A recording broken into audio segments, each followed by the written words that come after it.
우리가 지난번 연말 보내고 하면서 이제 우리가 성탄 행사도 갖고 그러면서 우리가 잠시 쉬었는데 이제 오늘부터 또 다시 이어서 계속 이제 내용들을 살펴가려고 합니다. 오늘 우리가 생각하는 주제는 조금은 어려운 주제지만 중요한 주제가 될 겁니다. 작정과 실행이라고 하는 그런 제목을 가지고 함께 우리 신앙을 공부해 보도록 합니다. 지난번 우리가 살펴봤던 내용은 우리 하나님은 삼위일체 하나님이시다라는 사실을 우리가 살펴보았습니다. 이 삼위일체라고 하는 말은 성경에 나오는 말은 아니지만 성경 전체의 가르침들을 다 종합하고 성경을 통해서 우리가 하나님 누구신가를 말씀하는 모든 것들을 우리가 종합적으로 봤을 때는 우리 하나님은 삼위일체 하나님이시다 하는 사실을 표현하고 있다 생각을 했습니다. 그래서 이 삼위일체라고 하는 말은 하나와 셋이라고 하는 이 말이 서로 아주 절묘하게 결합이 된 용어다 그랬어요. 그래서 1과 3이 어떤 관계를 이루느냐 할 때 이를 나타내는 것이 일체라는 말입니다. 이것을 다른 말로는 한 본질, 한 신격, 한 실체 이걸 뜻하는 말이고 삼위라는 말은 세 위격이라고 부르는 표현입니다. 그래서 세 위격과 한 실체, 한 본질, 한 신격 이런 말이 절묘하게 결합이 된 용어다 그랬어요. 그래서 이 용어를 우리가 잘 이해하려고 하면 제가 여러분들에게 비유로 말씀을 드리기를 시소를 생각하시면 된다 그랬어요. 시소. 그래서 삼위라고 하는 이 표현과 일체라고 하는 이 표현을 시소의 양편에 올려두고 이게 균형을 이루도록 우리가 잘 유지하는 것이 이 삼위일체의 교리를 보존하는 길이다 그랬고 오늘날의 모든 이단들은 결국 이 교리를 보존하지 않게 되면서 다 발생한다라고까지 여러분들에게 소개를 해드렸습니다. 그래서 혹시 궁금하신 분들은 우리 홈페이지에 들어가셔서 다시 한번 보셔도 되겠어요. 그래서 이 삼위일체의 교리는 우리 신앙의 가장 핵심이고 또한 우리가 예배 시간에 고백하는 사도신경의 구조를 이루고 있다 하는 것 우리가 함께 생각해 봤습니다. 오늘부터 우리가 이제 다루는 내용은 뭐냐면 이 삼위일체 하나님이 하시는 일이 무엇일까에 대한 내용들입니다.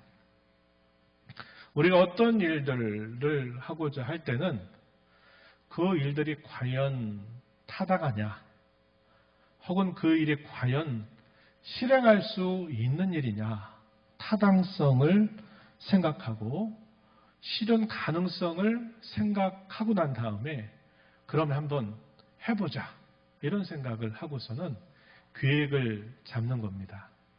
계획을 잡을 때 그 계획이 구체적인 계획을 잡을 때는 그러면 이건 어떠한 재료를 가지고 어떻게 시간 속에서 이것을 해서 이렇게 해보자 하는 과정과 절차들까지도 그 계획 안에 다 집어 넣습니다. 이 계획이 모호하고 막연하면 실현 가능성은 낮아지겠죠. 그렇죠. 새해를 출발하면서 하나님이 새해를 주셨기 때문에 이 새해는 내가 뭔가 큰 일을 주님 앞에 기대하고 내가 살아야 되겠다 이런 생각을 여러분들이 다 하시려고 믿어요. 그런데 구체적으로 내가 어떻게 할 것인가에 대한 그런 계획을 잡고 또 그에 대해서 제가 선교실 때 말씀드렸듯이 새로운 루틴, 새로운 습관을 내가 뭔가를 바꿔가려고 하지 않으면 계획을 아무리 거추장스럽게 또 좋은 계획을 세워도 그 계획은 타당성보다는 실현이 가능하지 않아요. 그렇게 된다 이 말입니다. 그래서 한 해를 출발을 할 때는 다들 나름 기대를 갖고 뭔가 꿈을 가지고 한 해를 시작하지만 연말이 되면 어떤 사람은 나름 그래도 내가 올해 계획했던 일들을 이루었다 하는 분들은 어떻게 할 것인가에 대한 구체적인 계획이 잘 세워지고 그때그때마다 이것을 성찰하고 검토하고 계속 되돌아보는 일들을 하시는 분들은 한 해를 지날 때 나름 뭔가 결산할 것들이 생겨나지만 그렇지 않고 잘했으면 좋겠다, 잘 됐으면 좋겠다 막연하게 계획 갖고 그렇게만 생각해가지고 아무것도 하지 않게 되면 이제 연말에 결산할 게 없는 거예요. 이건 늘 우리가 경험하고 있는 부분이 된다는 겁니다. 하나님이 어떠한 일들을 하시겠다 하실 때 우리는 이제 타당성, 가능성을 다 우리는 생각을 해야 되지만 하나님이 어떤 일들을 하신다 할 때는 실현 가능성이 없지는 않아요. 그죠? 우리가 앞에서 살펴본 것처럼 하나님은 전능하신 분이시기 때문에 실현 가능성의 여부를 따질 필요는 없어요. 그러나 하나님도 어떤 일들을 하실 때는 그분이 계획을 세우시고 그 계획을 실현해 가시는 모든 과정과 절차들까지도 하나님이 세밀하게 그런 것들을 다 결정해서 그 계획 안에 집어넣게 되는 겁니다. 만약에 하나님이 우리가 지난번 살핀 것처럼 삼일체 하나님이 여러분 혹은 우리 자신을 구원해서 그의 자녀로 삼겠다라고 하나님이 그러한 결정을 내리시게 되면 하나님이 그 결정이 이루어져 가는 구체적인 과정과 그 수단 혹은 방법 이런 것들을 하나님이 세밀하게 그것을 다 정하신다 이 말이에요. 우리는 우연히 내가 그 일 속에서 내가 그 사건 속에서 우연히 내가 하나님을 알게 됐고 하나님을 믿게 되었다고 우리는 간증을 하지만 그러나 우리 편에서 봤을 때 그것이 매우 우연처럼 보이는 일이라 하더라도 그것은 하나님 앞에서는 하나님은 그렇게 하시기로 다 그분의 계획 속에 이것을 집어넣은 거예요. 그래서 우리가 뒤에 가서 살펴보겠지만 우리가 이 땅에 살면서 구원받아서 하나님의 자녀가 돼서 그의 약속하신 것에 참여한 자가 된다 하는 것은 그 전체가 다 그분의 계획 안에서 이루어지는 일이다 하는 겁니다. 만약에 그게 아니고 내가 믿기로 결정하고 내가 수고하고 노력하고 애를 써서 내가 구원받는 자가 돼서 하나님의 자녀가 됐다면 자랑할 것이 당연히 있어요, 없어요? 있겠죠. 그런데 금방 말씀드린 것처럼 하나님이 여러분 자신, 저 자신을 포함해서 여러분 자신을 구원하시겠다고 이렇게 하나님이 정하시면 그 정하심 안에는 구체적인 모든 것들이 다 그 정하심 안에 들어있어요. 나는 우연히 믿은 것처럼 보이지만 나중에 보니까 그게 우연히 믿은 게 아니었어요. 어떻게 된 겁니까? 하나님이 나를 사랑하셔서 그 일 혹은 그 사건 속에서 나를 하나님이 불러주셨다는 것을 알게 되는 거예요. 은혜로 주님이 나를 부르셨다는 걸 깨닫게 되는 겁니다. 내가 구원받았다고 하는 사실을 기뻐하면서 아까 얘기했지만 첫사랑, 첫마음을 가지고 내가 주님을 사랑해서 주님 기뻐한 일하면 내가 무엇이라도 하고 싶은 마음이 내 마음에 충만해져요. 그래서 이것도 하고 저것도 하고 많이 일을 쓰면서 하는 거예요. 뭐 때문에? 주님이 나를 사랑하셨다고 한 그것에 대한 그 감동, 그 감격, 그 기쁨을 가지고 그렇게 하는 겁니다. 그러면 내가 그렇게 열심을 내서 하나님의 자녀답게 무엇인가 살아가고자 하는 것도 내가 그런 계획을 세우고 마음을 먹은 것처럼 보이는데 그런 것도 결국 우리가 멀리 혹은 가장 근원적으로 깊이 들어가 생각해 보면 하나님이 그런 마음을 우리에게 주셨다는 것을 우리로 알게 되는 거예요. 그래서 우리 이 하나님의 계획에 대하여 우리가 알게 되면 알게 될수록 우리는 하나님 앞에 내가 자랑할 것이 없는 사람이구나 하는 것을 알게 되는 겁니다. 그리고 우리가 어떠한 수고와 노력을 해도 그 모든 영광은 내가 받는 것이 아니라 오직 하나님께만 돌려져야 된다고 하는 것을 깨닫게 되는 겁니다. 이걸 모르면 어떻게 될까요? 어떻게 될까요? 자기 하기 나름인 거죠. 자기 하기 나름. 열심히 한 사람은 잘 되고 칭찬받고 상받고 하고 못한 사람은 벌받고 안 되고 막 이렇게 되는 것들을 항상 생각하게 되는 겁니다. 그래서 우리가 하나님을 알아간다. 하나님께서 우리를 위해서, 나를 위해서 놀라운 기획을 가지고 계시고 그것을 결정하셨다라고 하는 사실들을 우리가 깊이 숙고하면 우리는 내가 태어난 것으로부터 내가 사는 모든 인생 여정 속에 이것이 다 하나님의 손길로 내게 이루어지는 일이로구나 하는 것을 우리는 알게 되는 겁니다. 그래서 이것을 우리가 이런 내용을 공부하는 걸 통해서 우리가 이제 살펴보게 되는 것이에요. 자, 소리문답의 문답을 제가 여러분들에게 물어봅니다. 한번 힘차게 답변해 주세요. 자, 제 7번째 물음입니다. 제가 물었습니다. 하나님의 작정은 무엇입니까? 대답해 보세요. 시작. 하나님의 작정은 그의 뜻의 의논에 따른 영원한 목적으로 이로 말미암아 자기 자신의 영광을 위하여 일어나는 일은 무엇이든지 미리 정하셨습니다. 예, 문장이 조금 길죠.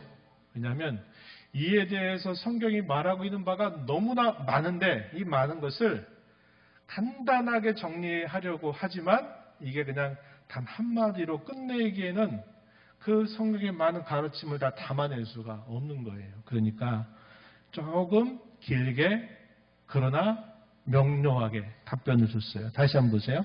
하나님의 작정은 그의 뜻의 의논에 따른 영원한 목적으로 이로 말미암아 자기 자신의 영광을 위하여 일어나는 일은 무엇이든지 미리 정하셨습니다. 그래서 이 하나하나의 문장 속에 중요한 이치들이 여기 다 자리 잡고 있는 거예요. 가장 간단한 정리는 뭐냐면 하나님께서 우주 안에서 일어나는 아주 큰 일이라든지 작게 우리 몸 안에 있는 아주 작은 세포, 소우주라고도 부릅니다. 아주 작은 세계에 이르기까지 하나님이 이 모든 일들을 영원 전에 결정하셨다라는 사실을 이 작정은 우리에게 가르쳐 주는데 그 결정의 궁극적 목적은 무엇이냐? 하나님 영광에 있다 하는 겁니다. 하나님의 영광을 목적으로 하나님이 아주 큰 세계에서부터 아주 작은 소우주라고 부르는 아주 작은 세계에 이르기까지 하나님 모든 것을 결정하셨다라는 것을 우리가 뭐라고 부른다? 작정이라고 부른다 하는 겁니다. 또 이어서 한번 질문합니다. 제 8문 질문할게요.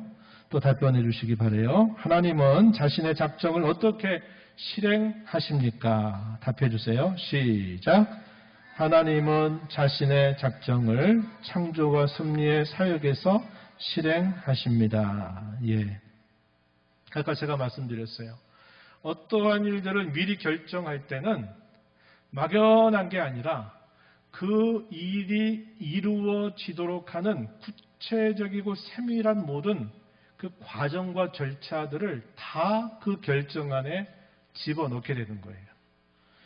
성경은 그 부분에 대해서 하나님이 하시겠다고 하시는 그분의 계획 혹은 이 작정을 이루시는 수단이 두 가지가 있는데 하나는 뭐냐면 하나님이 창조하신 일이고 하나는 창조하신 그 모든 창조하신 세계를 하나님이 이끌어 가신다는 거예요. 이끌어 가신다. 이끌어 가신다. 이걸 두고 다르게 뭐라 그러면 이걸 섭리라고 말합니다. 섭리. 우리가 지난번에 살펴봤었죠. 요나서를 살펴본 바가 있어요.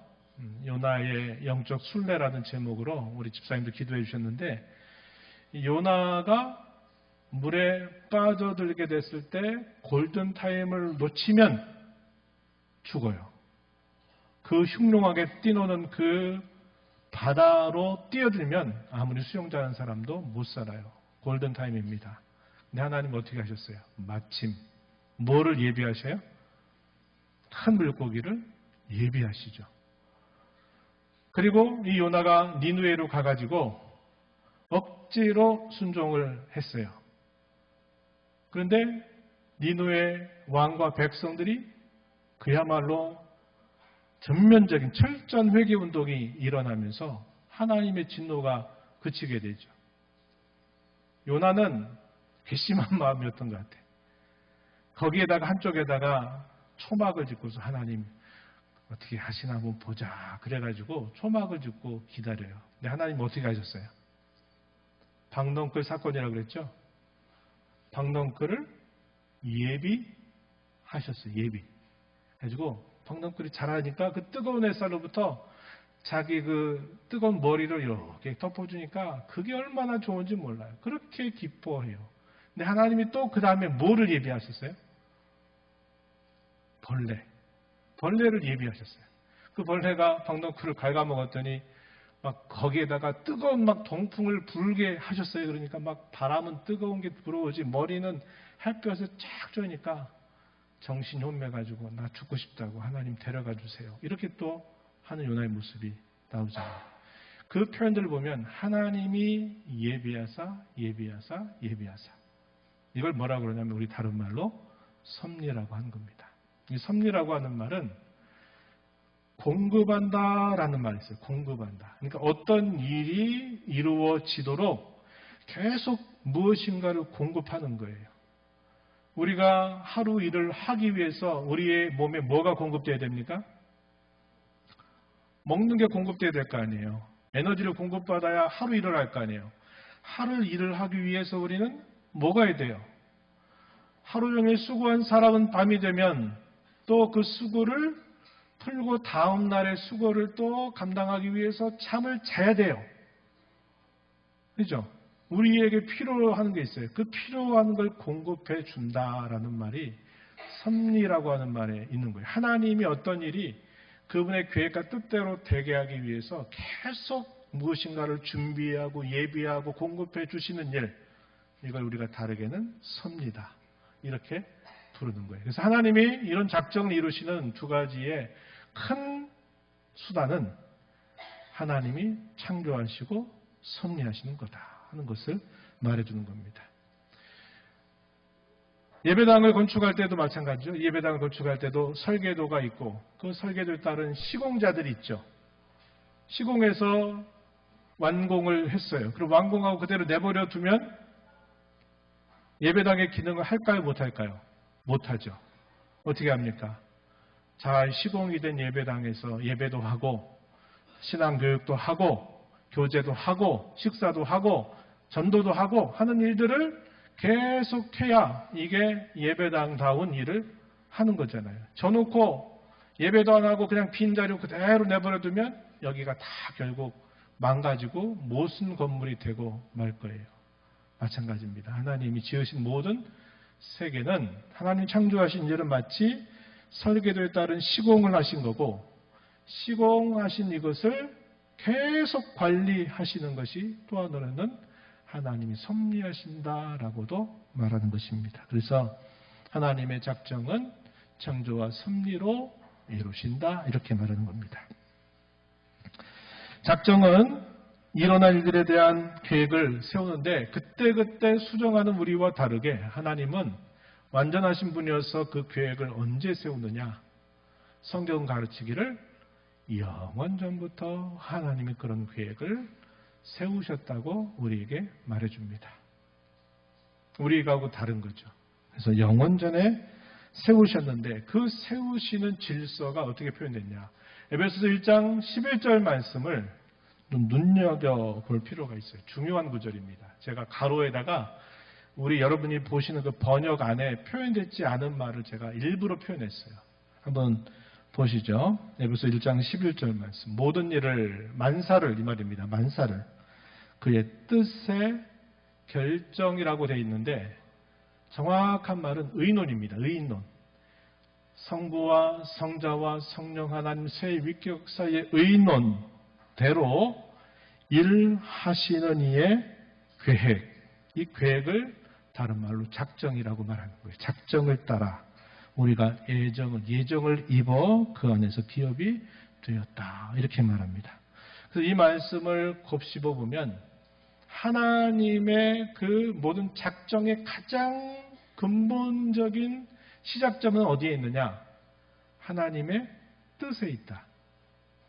그 뜻을 의논하시고 그 의논에 따라서 하나님이 작정을 하시고 그 작정 안에서 예정을 하시고 예정하신 일을 친히 이루신다라는 말을 사역하신다, 일하신다 이런 말입니다. 그래서 하나님의 사역은 어떻게부터 시작되느냐? 가장 시작점은 그분의 뜻, 그리고 의논, 그리고 작정, 그 안에 예정, 그것을 실행하는 것. 아까 우리가 한 것처럼 창조와 섭리라고 하는 수단을 통해서 이룬다고 성경이 우리에게 말해주고 있는 겁니다. 그런데 하나님의 뜻, 우리 눈에 보여요, 안 보여요? 안 보이죠. 그분의 의논 보여요, 안 보여요? 안 보이죠. 그렇죠. 그분의 작정하신 거 보여요, 안 보여요? 안 보여요.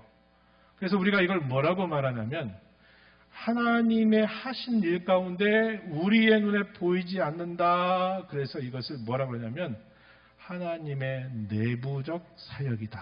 이렇게 말해요.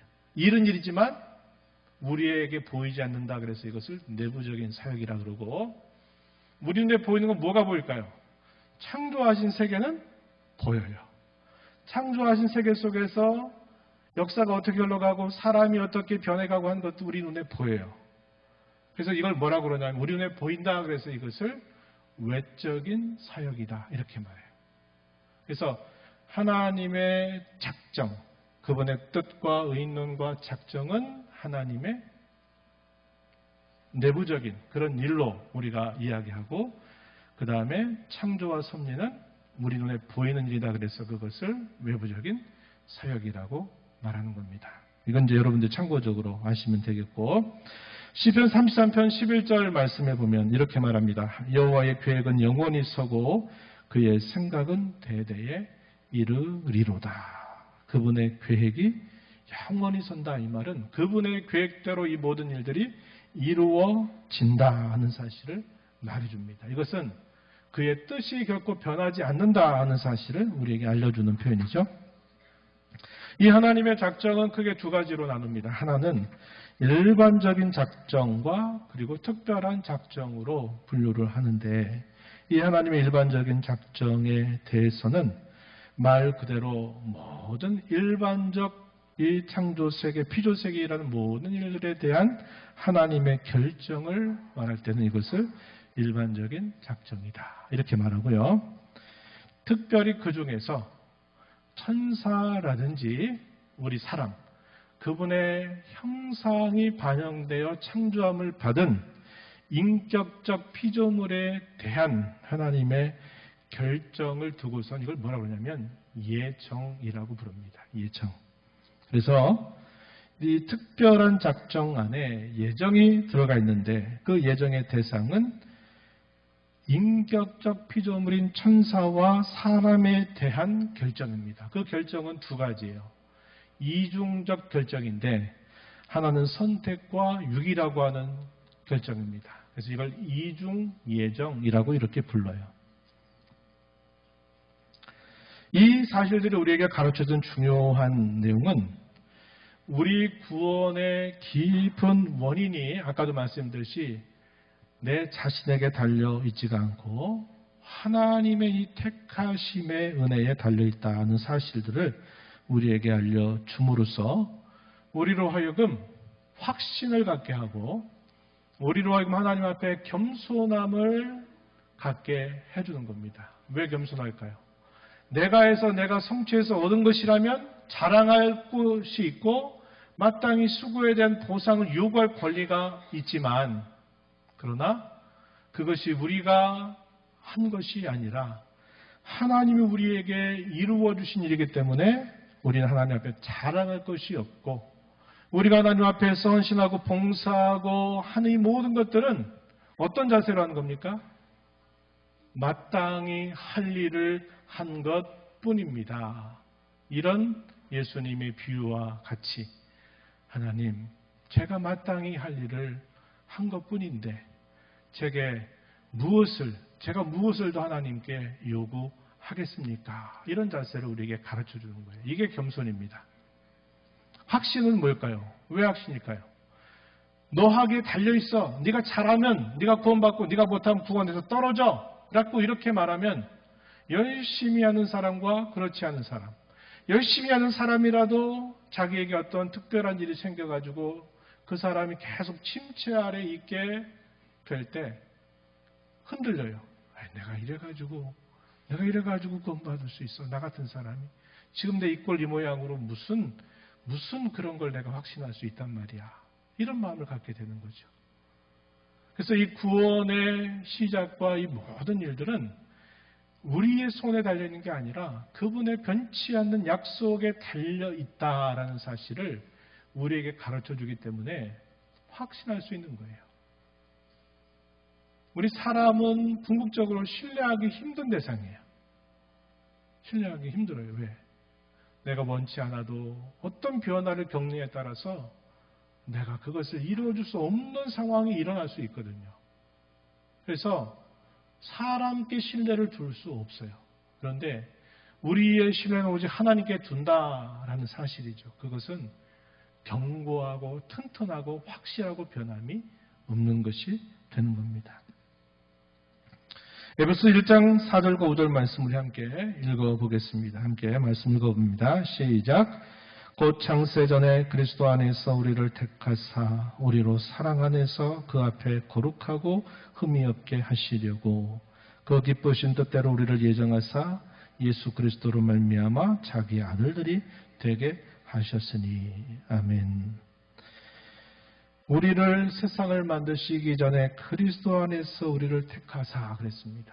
그리스도의 중보 아래, 그리스도의 품 안에서 우리를 세상 만드시기 전에 택하셨대요. 무엇을 하시려고?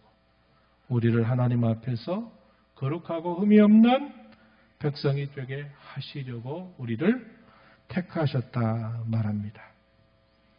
그의 기쁘신 뜻을 따라서 우리를 예정하사 예수 그리스도로 말미암아 자기 아들들이 되게 하셨다. 이렇게 말하고 있어요.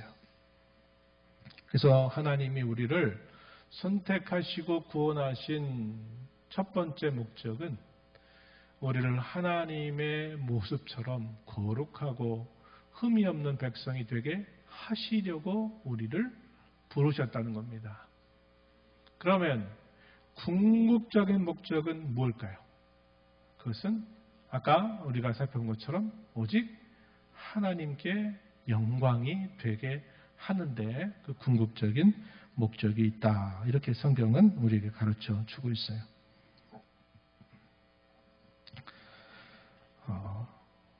야곱과 에서에 관한 이 창세기에 있는 그 말씀에 대한 이 로마서의 해석의 말씀을 우리가 주목해 볼 필요가 있는데, 로마서 9장 10절로 13절 내용의 그 말씀이 소개가 됩니다. 리브가의 뱃속에 두 아들이 계속 다투는 일이 있게 되면서 굉장히 불안해하게 되는 일이 있었죠. 그런데 그 부분에 대해서 이 로마서에서 어떻게 설명하느냐.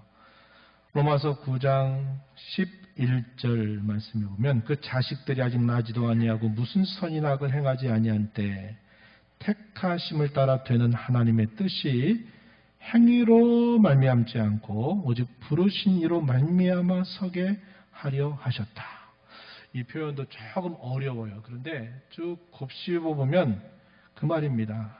하나님이 야곱을 사랑하시고 에서를 미워하셨다라는 표현이 나오는데 그 사랑과 미움의 기준이 뭐냐? 그것은 그들이 선을 행하고 또 악을 행하고 하는 것이 그들에게 기준이 되지 않았다는 거예요.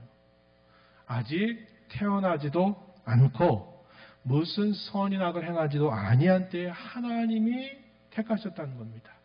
그래서 그 하나님의 택하심의 은혜가 앞서고 있다는 사실을 우리에게 가르쳐 주고 있어요. 9장 16절 이하에서 이렇게 또 비유적으로 설명했어요. 거기 보면 원하는 자로 말미암음도 아니고 다른 박질한 자로 말미암음도 아니요 오직 긍휼히 여기시는 하나님으로 말미암음이다. 이렇게 말합니다. 우리가 부름받고 구원받고 하나님의 자녀가 된 것은 그분이 우리의 죄를 따라 처치 아니하지 아니하시고 우리를 불쌍히 여기시는 그의 긍휼을 따라서 우리에게 그렇게 은혜를 베푸셨다고 가르쳐 주는 겁니다. 그래서 로마서 9장에 좀 뒤로 가면 우리 인생을 두 개의 그릇으로 비유했죠. 하나는 어떤 그릇?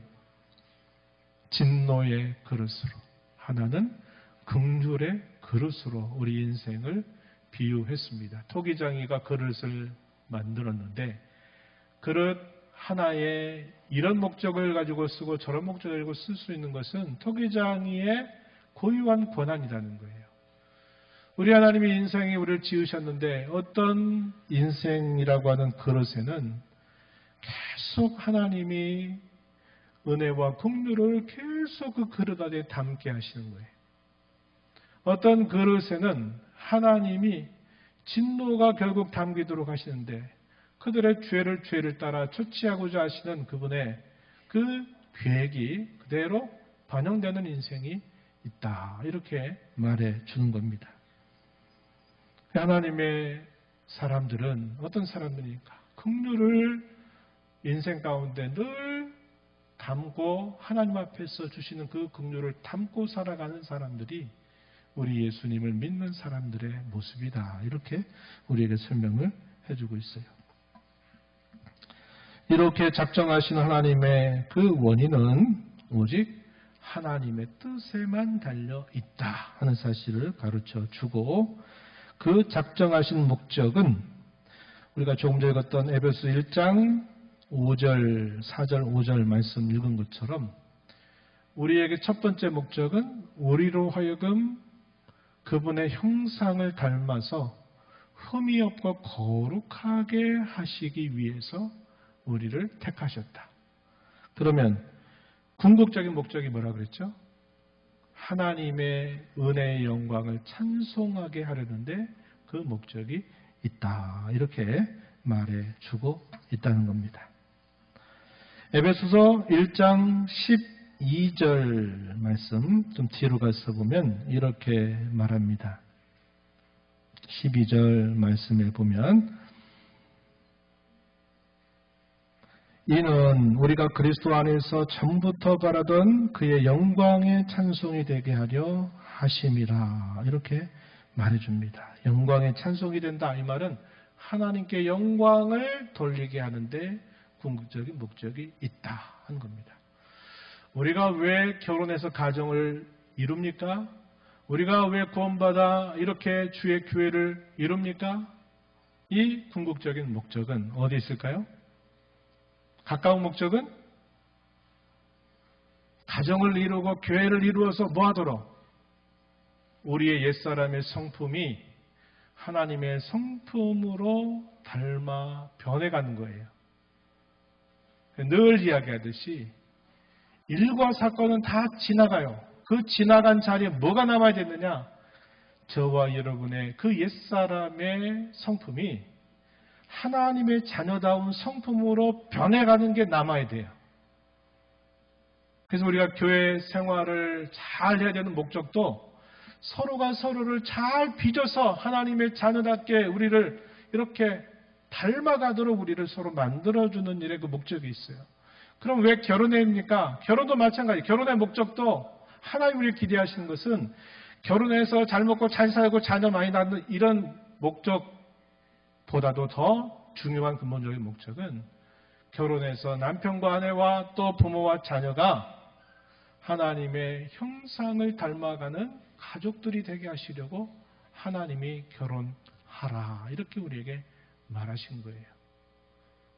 그냥 이런 뜻 모르고 그냥 때가 됐으니까 결혼하고 때가 됐으니까 자녀나고 자녀 낳았으니까 돈 벌어서 뭔가 아이들 잘 키우고 이게 아니라 이 말이에요. 이 모든 궁극적인 목적은 1차적으로는 하나님의 형상을 닮아가도록 우리를 그분 앞에 거룩하고 흠이 없게 우리를 빚어가시는 데 목적이 있고, 그럼 궁극적 목적은 또 뭘까요? 그분께만 영광이 되도록 하는데 목적이 있다. 이건 꼭 우리가 기억해야 될 중요한 사실입니다. 아까도 말씀드렸듯이 어떤 계획을 세울 때 모호하고 막연하게 계획을 세우면 나중에 반드시 그건 실패하고 말아요. 여러분들이 다시 말씀드리지만 새해 시작한 올 첫 주 여러분들이 계획을 가지고 기대하는 것만큼 아까 낮 시간에 나눴던 말씀처럼 여러분들이 구체적으로 내가 어떻게 하겠다고 하는 그런 결단을 하고 애를 써야 돼요. 그게 안 되면요. 안 돼요. 안 되게 돼 있어요. 또 연말 되면 한 해를 돌아보니까 또 한 일이 없는 일이 되고 마는 거예요. 그래서 구체적으로 하는데 제가 송구 영역 때 여러분들에게 힘줘 말씀드렸어요. 보폭을 크게 하면 안 된다 그랬어요. 바꾸고자 하는 그 보폭을 너무 크고 너무 넓게 하지 말고 보폭을 어떻게 하라 그랬어요?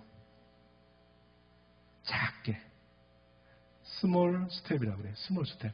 보폭을 넓게 피지 말고 작게 발걸음을 옮기라는 거예요. 내가 안 하던 거에서 내가 할 수 있는 조그만 것들을 하나씩 계획을 세우면서 그걸 습관으로 만들어 가야 진짜 변화가 있지. 그냥 계획은 막 고지연스럽게 내가 할 수 없는 막 계획들을 막 세워놓고 해버리면 그게 실행이 안 되게 돼 있다 그랬습니다. 어쨌거나 하나님이 이런 일들을 결정하실 때는 그 모든 과정과 절차들까지도 그 안에 다 포함이 되어 있는 거예요. 하나님이 어느 날 저와 여러분에게 가까이 찾아오셨어요. 우리를 불렀어요. 어떤 일 속에서 어떤 사건 속에서 하나님이 나를 가까이 찾아오셨어요. 부르셨고 부르시더니 나를 의롭다고 하세요. 내가 너 죄를 용서했다고 말씀하세요. 너는 영생을 가졌다고 또 말씀하세요.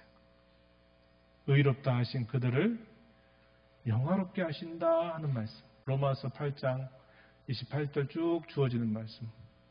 하나님이 부르신 그들을 의롭다고 하시고 의롭다 하신 그들을 영화롭게 하셨다. 우리가 구원을 받고 믿음이 성장하는 이 모든 과정들이 끊을 수 없는 구원의 사슬처럼 연결되게 하시는 이것들도 그분의 작정 안에 있는 일이기 때문에 우리가 그런 일들을 두고서 역시 우리가 하나님 앞에 자랑할 것이 없고 사람 앞에 자랑할 것이 없고 오직 그분께 영광을 돌리고 우리는 늘 하나님 앞에서나 사람 앞에서나 겸손한 그 마음을 가져야만 된다는 것 우리가 꼭 기억해야 돼요. 그래서 우리의 구원은 시작부터 마지막 완성까지 다 하나님의 은혜로 되는 일이에요. 그런데 여기서 우리가 잊지 말아야 할 것은 은혜로 된다 하니까 우리가 게으르고 우리가 태만히하고 우리가 부지런히 하지 않는 것들도 다 하나님이 정하셨으니까 아유 그분이 정하셨으면 그렇게 되겠지요. 이렇게 하면 안 돼요. 성경은 우리에게 누누이 강조합니다. 두렵고 떨림으로 너희의 구원을 뭐 해라? 이루어 가라. 너희의 택하심을 어떻게 해라? 굳게 해라. 성경은 우리에게 이 구원을 약속하면서도 이 구원받은 이 일에 있어서 우리의 의지를 끊임없이 새롭게 하고 우리의 의지를 또 고치고 고쳐서 부지런히 그렇게 섬기고 그렇게 살아가야 된다고 우리에게 누누이 강조하고 있는 거예요. 하나님의 은혜를 잘못하면 난 아무것도 안 해도 다 그대로 된다. 이거는 잘못된 오해입니다. 잘못된 생각이에요. 그래서 여러분들이 이러한 사실들을 꼭 기억을 해야겠다는 겁니다. 그래서 마지막 부분에 제가 뭐라고 말했냐면 감사해야 될 것 표현했어요. 뭘 감사해야 되느냐? 우리의 구원의 견고한 기초와 확신이 우리 하나님께 달려있다고 하는 사실로 우리는 위로받는 자가 되게 하신 것으로 인해서 감사를 드리자. 두 번째, 주의해야 된다. 무엇을? 이건 좀 어려운 이야기. 하나님은 죄의 주동자가 아니다. 이것은 나중에 기회가 될 때 살펴보고 넘어가고, 운명론이나 숙명론에 빠지면 안 돼요.